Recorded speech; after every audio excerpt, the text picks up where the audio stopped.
Assalamualaikum warahmatullahi wabarakatuh. Seseorang waliullah yang ingin mendekat kepada Allah, maka dia akan dicoba dengan beberapa hal. Salah satunya dicoba kemiskinan atau kekurangan. Apabila dia sabar, ikhlas menerima, maka dia lulus untuk mendekat kepada Allah. Akan tetapi jika dia tidak sabar dan ikhlas, maka dia tidak lulus untuk mendekat kepada Allah. Nah, berikut ini kisah hikmah Ahmad bin Miskin.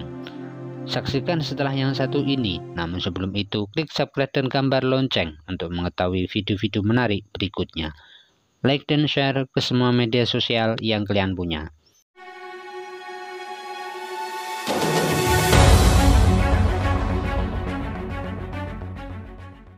Ahmad bin Miskin, seorang ulama abad ketiga Hijriah dari kota Basrah, Irak.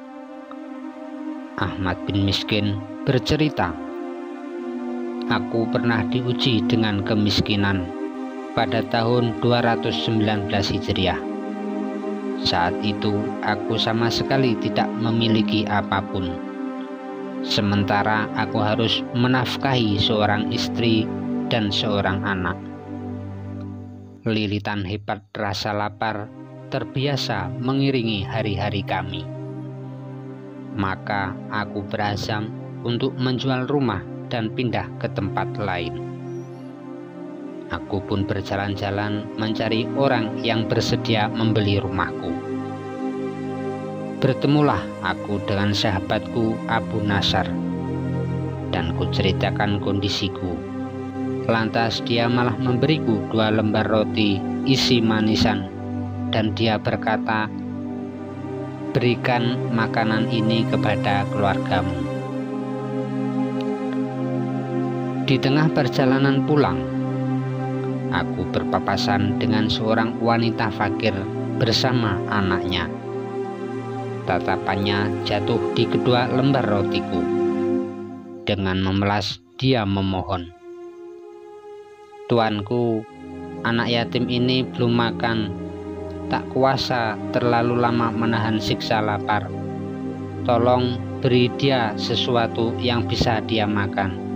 Semoga Allah merahmati Tuan.' Sementara itu, si anak menatapku polos dengan tatapan yang takkan kulupakan sepanjang hayat. Tatapan matanya menghanyutkan akalku dalam khayalan ukhrawi, seolah-olah surga turun ke bumi, menawarkan dirinya kepada siapapun yang ingin meminangnya, dengan mahar mengenyangkan anak yatim miskin dan ibunya ini. Tanpa ragu sedikit pun, kuserahkan semua yang ada di tanganku. 'Ambillah, beri dia makan,' kata pada si ibu. Demi Allah, padahal waktu itu tak sepeser pun dinar atau dirham kumiliki. Sementara di rumah, keluargaku sangat membutuhkan makanan itu. Spontan, si ibu tak kuasa membendung air mata, dan si kecil pun tersenyum indah bak purnama. Kemudian kutinggalkan mereka berdua dan kulanjutkan langkah gontaiku, sementara beban hidup terus bergelayutan di pikiranku. Sejenak kusandarkan tubuh ini di sebuah dinding sambil terus memikirkan rencanaku menjual rumah. Dalam posisi seperti itu, tiba-tiba Abu Nasar terbang kegirangan mendatangiku. 'Hei Abu Muhammad, kenapa kau duduk-duduk di sini, sementara limpahan harta sedang memenuhi rumahmu?' tanya dia. 'Subhanallah,' jawabanku kaget.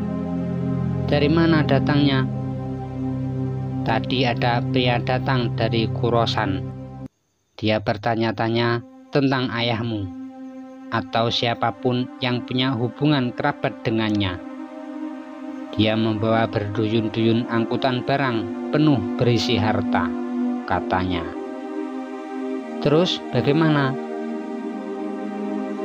Dia itu dahulu saudagar kaya di Basroh ini, kawan ayahmu dulu.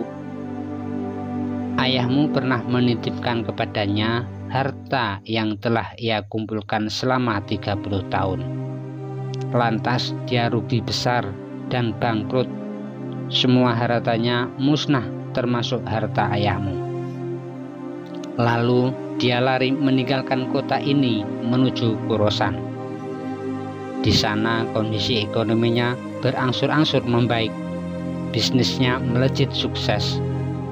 Kesulitan hidupnya perlahan-lahan pergi berganti dengan limpahan kekayaan.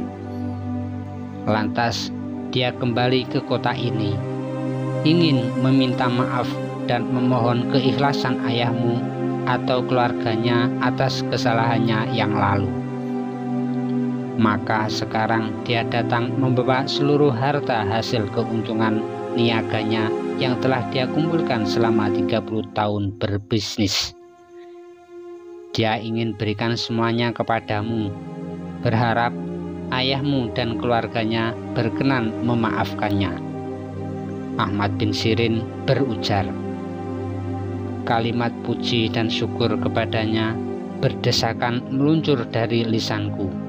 Sebagai bentuk syukur segera aku cari wanita fakir dan anaknya tadi. Aku menyantuni dan menanggung biaya hidup mereka seumur hidup. Aku pun terjun di dunia bisnis seraya menyibukkan diri dengan kegiatan sosial, sedekah, santunan, dan berbagai bentuk amal soleh. Adapun hartaku terus bertambah ruah tanpa berkurang. Tanpa sadar aku merasa takjub dengan amal solehku. Aku merasa telah mengukir lembaran catatan malaikat dengan hiasan amal kebaikan. Ada semacam harapan pasti dalam diri bahwa namaku mungkin telah tertulis di sisi Allah dalam daftar orang-orang yang soleh. Suatu malam aku tidur dan bermimpi. Aku melihat diriku tengah berhadapan dengan hari kiamat. Aku juga lihat manusia bagaikan ombak bertumpuk dan berbenturan satu sama lain. Aku juga melihat badan mereka membesar. Dosa-dosa pada hari itu berwujud dan berupa, dan setiap orang memanggul dosa-dosa itu masing-masing di punggungnya. Bahkan aku melihat ada seorang pendosa yang memanggul di punggungnya beban besar seukuran kota tempat tinggal. Isinya hanyalah dosa-dosa dan hal-hal yang menghinakan. Kemudian timbangan amal pun ditegakkan, dan tiba giliranku untuk diperhitungkan amal. Seluruh amal burukku ditaruh di salah satu daun timbangan, sedangkan amal baikku di daun timbangan yang lain. Ternyata amal burukku jauh lebih berat daripada amal baikku. Tapi ternyata perhitungan belum selesai. Mereka mulai menaruh satu persatu berbagai jenis amal baik yang pernah kulakukan. Namun, alangkah ruginya, ternyata di balik semua amal itu terdapat nafsu tersembunyi.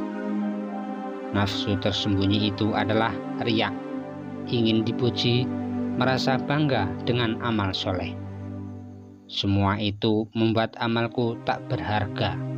Lebih buruk lagi, ternyata tidak ada satupun amalku yang lepas dari nafsu-nafsu itu. Aku putus asa. Aku yakin aku akan binasa. Aku tidak punya alasan lagi untuk selamat dari siksa neraka. Tiba-tiba aku mendengar suara. Masihkah orang ini punya amal baik? Masih, jawab seseorang. Masih tersisa ini. Aku pun penasaran. Amal baik apa gerangan yang masih tersisa? aku berusaha melihatnya. Ternyata itu hanyalah 2 lembar roti isi manisan yang pernah kusedekahkan kepada wanita fakir dan anaknya. Habis sudah harapanku. Sekarang aku benar-benar yakin akan binasa sejadi-jadinya. Bagaimana mungkin 2 lembar roti ini menyelamatkanku? Sedangkan dulu aku pernah bersedekah 100 dinar sekali sedekah. Dan itu tidak berguna sedikit pun. Aku merasa benar-benar tertipu habis-habisan. Segera 2 lembar roti itu ditaruh di timbanganku. Tak kusangka, ternyata timbangan kebaikanku bergerak turun sedikit demi sedikit, dan terus bergerak turun sampai lebih berat sedikit dibandingkan timbangan kejelekan. Tak sampai di situ, ternyata masih ada lagi amal baikku, yaitu berupa air mata wanita fakir itu yang mengalir saat aku berikan sedekah. Air mata tak terbendung yang mengalir kala terenyuh akan kebaikanku. Aku yang kala itu lebih mementingkan dia dan anaknya dibanding keluargaku. Sungguh tak terbayang. Saat air mata itu ditaruh, ternyata timbangan baikku semakin turun dan terus turun, hingga akhirnya aku mendengar seseorang berkata, "Orang ini telah selamat." Nah, adakah terselip dalam hati kita nafsu ingin dilihat hebat oleh orang lain pada ibadah-ibadah kita? Semoga video ini bisa mengambil hikmahnya. Amin.